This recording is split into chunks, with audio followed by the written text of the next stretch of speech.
Hello everyone, today I'll show you how to respec the skill tree in Arc Raiders.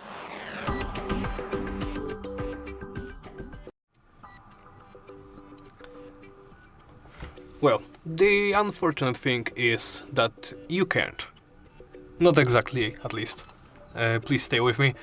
If we go to the Raider and I'm sorry, not customization, the skill tree, there isn't any button for respecing, and it doesn't show even if I would have any skill points.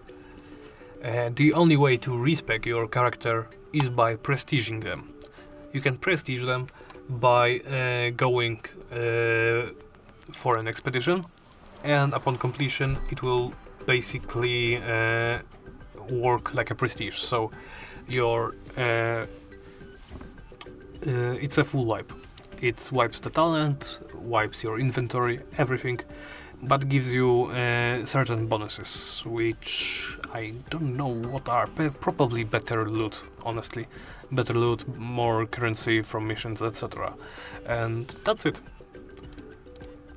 Thank you for watching, and please remember to like, comment and subscribe.